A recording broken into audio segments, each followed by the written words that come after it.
There is little let-up in the nation's battle against the coronavirus. More than 58,000 new cases in the U.S. were reported Friday, pushing the total number of infections close to 5 million. The nationwide death toll is more than 161,000. The concerns of reopening the University of North Carolina have caught the attention of police in Chapel Hill. Violations of local or state restrictions could be punishable by a fine or a jail sentence after a large group of women at a sorority event was seen not wearing masks or social distancing. Schools are wrestling with how they can keep students and staff safe should they decide to reopening. Everybody's still making those decisions in many cases. Michael George is in New York City this morning, where classrooms will be open this fall. Michael, good morning. Jeff, good morning. This fall, children will be able to walk through the doors of Marine Park Junior High once again. And New York's governor says the only reason they're able to make that happen is because the state's infection rate has fallen to 1%. But in parts of the country where the virus is raging out of control, parents and teachers have a difficult decision to make.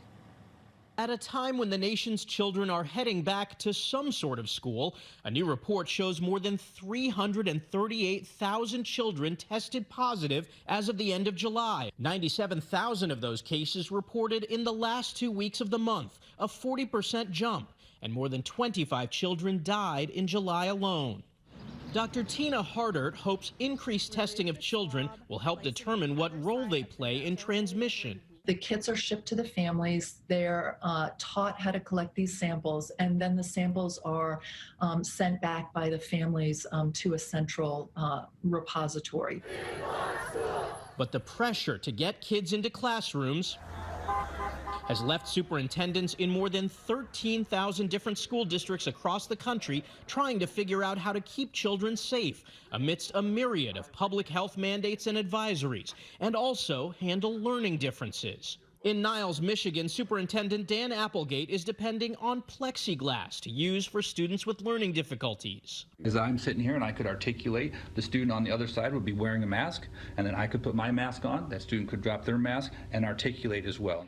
In New York City, the nation's largest school district, it was announced schools will open their doors. The chancellor and his team have worked incessantly to get this right. They've looked at examples from all over the world of what will keep the school community safe, and they've made a series of choices of how to do things from a health and safety lens first, while also making sure we can educate our kids.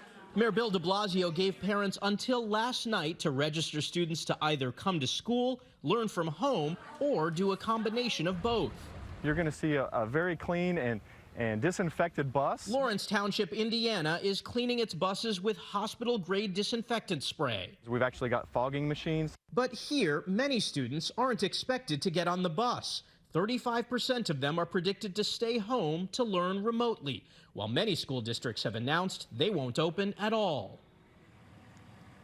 So what does a reopened school look like? Well, here in New York, the specifics haven't even been worked out yet, but we do know that it means students and teachers wearing masks, increased COVID screenings, and schools could shut down once again if the infection rate rises. Jeff? All right, Michael George, thank you very much.